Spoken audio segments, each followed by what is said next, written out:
let's just jump right into it. So, as I made mention, there was this little movie that came out that was much anticipated throughout the year and the summer once it got introduced. And I'm talking about Indiana Jones and the Dial of Destiny. And this movie basically was one of the most not only anticipated movies of 2023, but what had one of the highest budgets of 2023. And that being said, there was a lot of things surrounding what would be going on with this movie. Okay, how well would Indiana Jones be? Because there was a number of questions surrounding it. First and foremost, Steven Spielberg was not coming back to direct this. So that immediately, he said, after Crystal Skull, he basically said, I'm kind of done. So, we had a brand new director come in, and that, of course, was James Mangold. And he's done films like Ford v Ferrari, Logan, and many others. So you knew that was going to be good. Second and foremost, Harrison Ford is 80 years old, or I think it's 81, 82 years old. So, he's not going to be exerting himself as much as in doing these major action sequences as much as, somebody else. Okay. I mean, you take a look at somebody like Sylvester Stallone, who's in fantastic. I'm not saying Harrison's not, but take a look at like somebody Stallone. He's in fantastic shape for his age. Okay. And he's still, and mind you, he's got a number of different people around him. Helmuth, or not Helmuth, but Jason Statham and, Dolph Lundgren and all these other guys.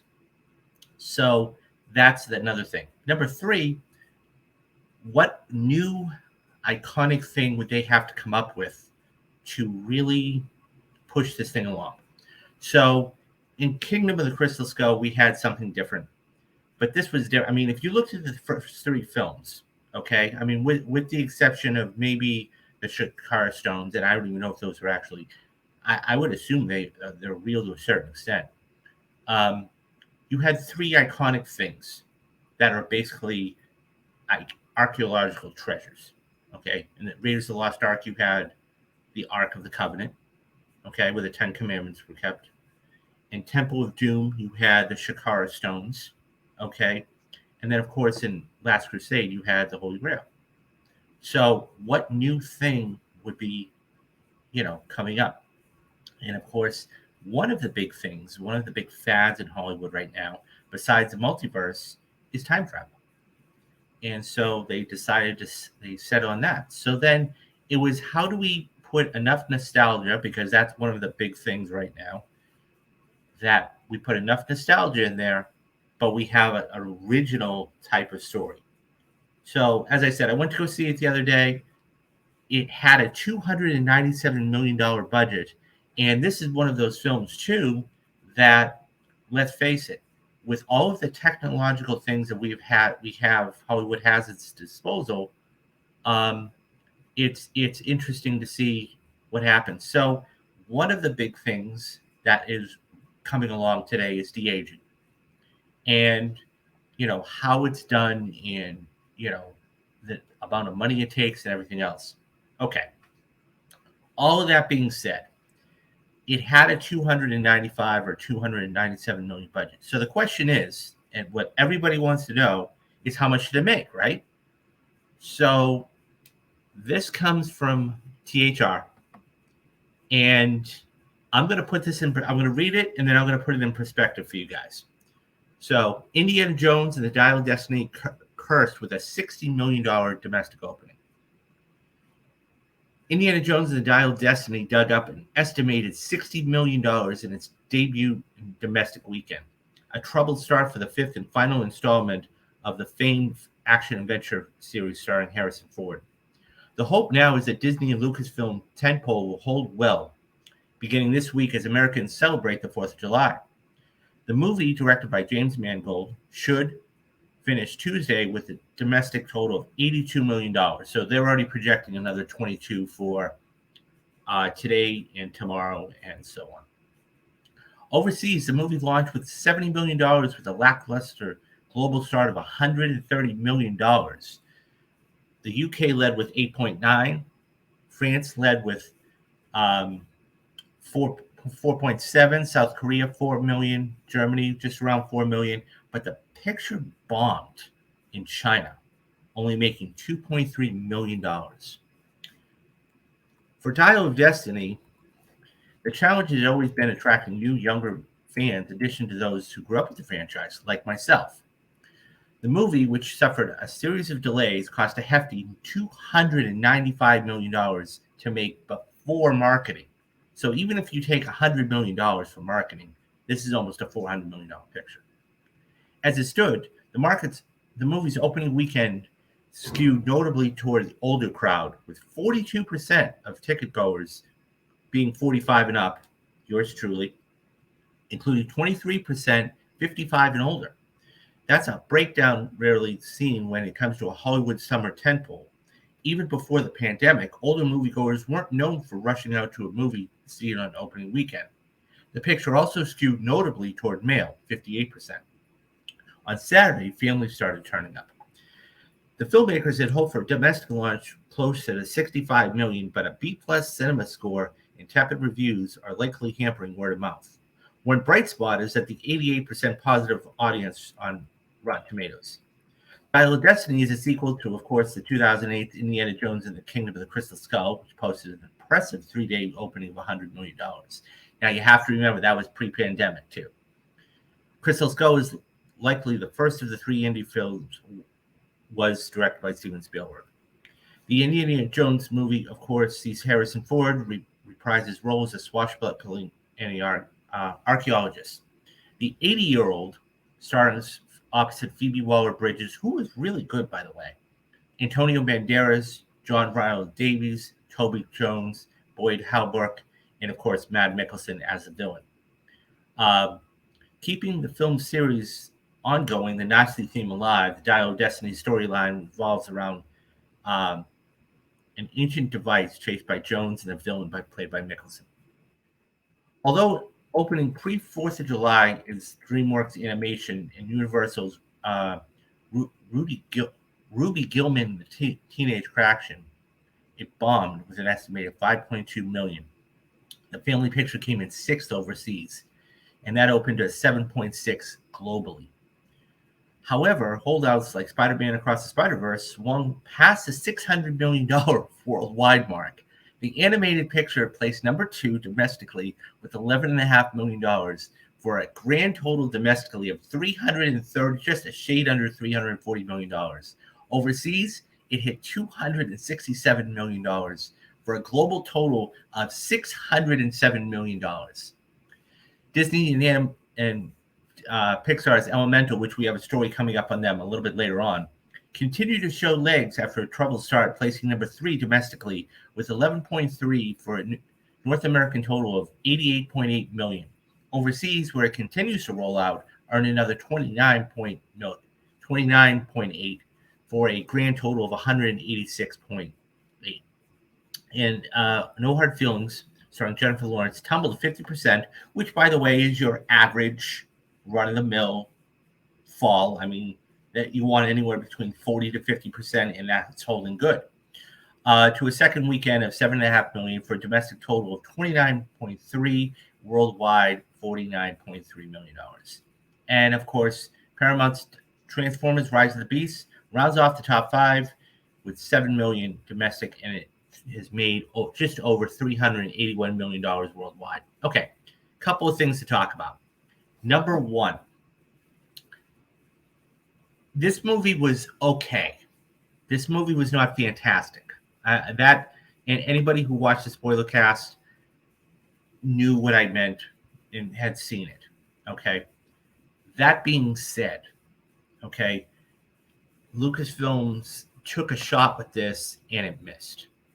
Okay. It missed big time.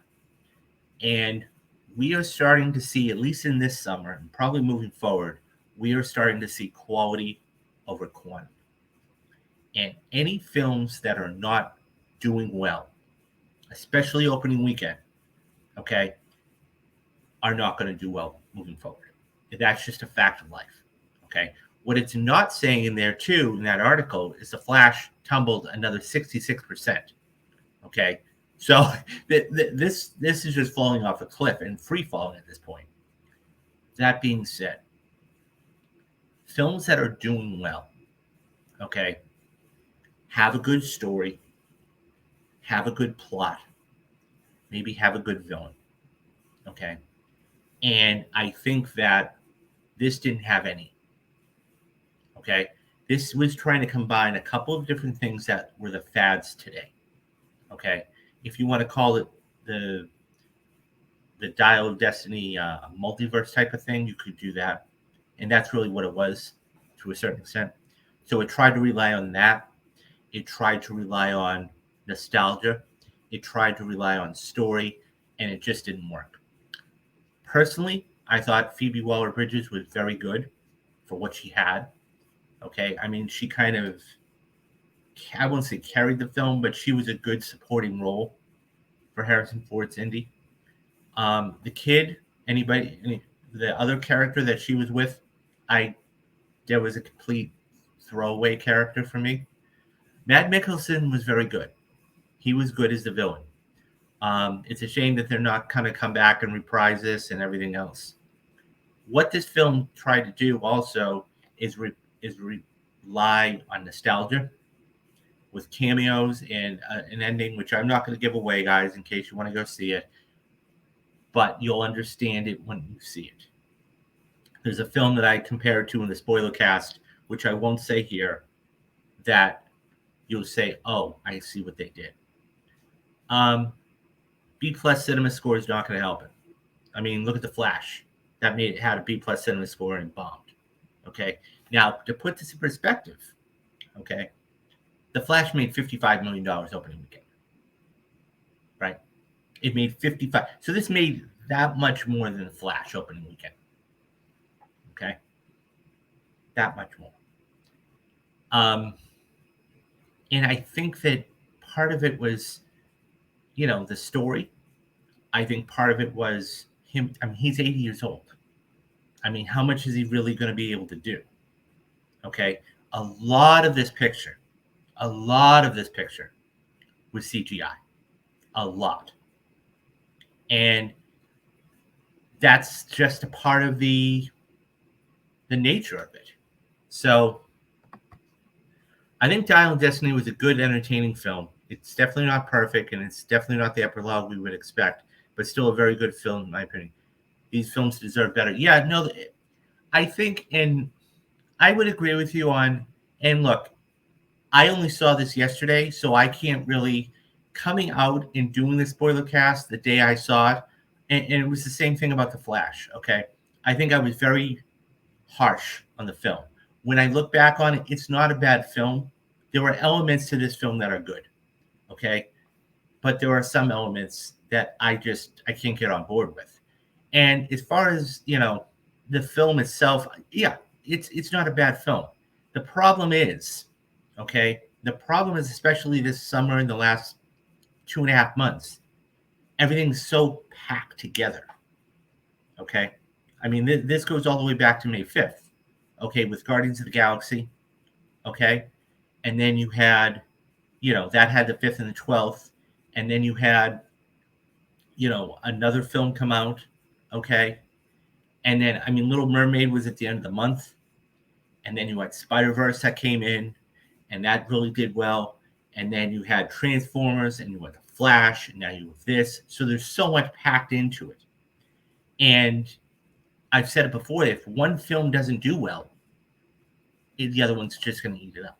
I mean, Transformers and everything else. So, I mean, I probably will go back and watch this eventually and probably go, you know what? It's not as bad as it seems. But right now, and the numbers pan this out, right? The numbers pan this out. I mean, so, and I'm, so that being said, it's one of those things where this will be lucky, I think, to break even. At least, $300, $400, $500 million. Dial of Destiny needs to be stored up. Well, I mean, no, of course, the reference he's referring to is Raiders of the Lost Ark when they put the Ark in the warehouse. But I mean, it's one of those things where I think that this is why I watch films 2 and 3 and 4 times. because you have a film like this that the very first thing you see is it's a visceral reaction, right? It's like, oh my God, this was so bad, or this was so good, and then you have to take a step back and go, okay, how is this film actually compared to, and this is where you can go back and re-examine the film and everything else. But I think the fact is this: on the surface, right now today, being 3 or 4 days out, it didn't really hit home. When you have that piece didn't even talk about the younger crowd. Okay. And I understand what they were trying to do. I get what they were trying to do. Okay. What they were trying to do is attract the older crowd, which they did, apparently, but they didn't get the younger crowd. Because the last film that had come out was Kingdom of Crystal Skull. And that apparently didn't really do well. So, I mean, when you have a 27-year-old guy wanting to go see this movie, he was raised on Crystal Skull. Now, he may have gone back and watched Raiders of the Lost Ark and, Indiana Jones and Temple of Doom and Last Crusade, but his generation was raised with Crystal Skull. And if he only saw Crystal Skull, that completely turned him off. So it's going to be interesting to see what happens. I mean, it's probably going to win one more week. Okay. Because, I did find it curious. Okay. You had Elemental. Look, Spider-Verse right now is more power to Spider-Verse, because that making $11.5 million, I think. $11.5 million, and it's almost made $340 million domestically. That's fantastic. That's fantastic. And I think that, I mean, this is absolutely a lock for best animated picture. We'll see. It's going to be interesting to see if the Academy decides to give it a Best Picture nomination, but I don't know if they'll do that. But so it's one of those things where this movie's in trouble, and it bombed in China. And the thing about China is that is the number one largest market in the world, more than the United States, more than Canada, more than India, more than anybody else. China is the number one market in the world. And when you have a bomb in China, you're in trouble. So, look, this summer has been very, very tough when it comes to movies. Because if you're not at the top of your game, you're just going to get pushed aside. And we've seen this so many times. Whether it's The Flash, whether it's, Elemental, finished third this week. That tells you something, okay? I mean, even going back earlier in the year with Shazam and Creed 3 and, all these other films. So, I don't know. I mean, right now, Guardians is blowing everybody away because, number one, it was Guardians of the Galaxy. Number two was the third one. And number three, it was the start of the summer. That kicked off the whole summer. So, hopefully, if this has a 50% drop, so let's look to next week. Okay, tomorrow is July 4th here in the United States. If it actually moves forward and it gets a 50% drop, you're looking at about a $30 million take home next weekend. And that's not too bad. That's not too bad. It will be interesting to see what the drop off is. If it drops off like The Flash, forget about it. If it drops off like Ant-Man and the Wasp that dropped 66%, forget about it. But if we can have it drop like No Hard Feelings,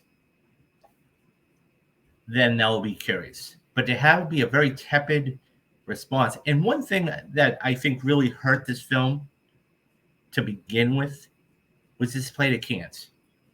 So when you had all of these other films, I think the fact that Elemental and Indiana Jones and the Dial of Destiny actually played at Cannes for the critics there really hurt the film. because that was the first time it had been ever screened. And when they came out and said, not so much, it really hurt it, because here in the States, everybody was looking forward to it and was like, can't wait to see it. And then, oh, man. And then it started, the critics saying, okay, it was a good movie. It's a good movie. And then you see this opening weekend, you're like, really? This is how much money it made? So, I don't know. We'll see. We'll see what happens. It's sad seeing these actors returning to their iconic roles and people not showing up. It's kind of tragic to see how this goes by. I understand, and I agree with you, Antonius. I mean, here's the thing. You have to look at the in-between time, right? So there's a difference between something like Star Wars, for example, okay, where, in 05 to 15, okay, even though you had Rogue One and everything else, but the characters themselves, because you could just interchange characters all day long, bring brand new characters in and everything else. Because essentially, anybody who's seen The Force Awakens knows, when I went to go see The Force Awakens and I was in the theater watching, the first 15 to 20 minutes of this movie, I said, this is Star Wars all over again. But also, if it's not broke, don't fix it. Okay, here's my point. You could just put those in there. When you have a iconic character like Indiana Jones, it's one of those things where he's the only person that can play the role, right? Everybody, I mean, try to think somebody, it's like playing Han Solo. You couldn't think of anybody else playing Han Solo. It's the same thing with Indiana Jones. And the problem is that when you have a duration, people only remember the last thing they see with the character. So if Crystal Skull didn't do well, they're going to, I don't want to say not show up, but it's going to be difficult for them to show up. That being said, I mean, this is why you're bringing in a younger Phoebe Waller-Bridges, right? I agree with you. I mean, look, I would have liked to have the film ended differently. I think that they could have gone with a different ending. It would have been much better, but that's just my own opinion. So,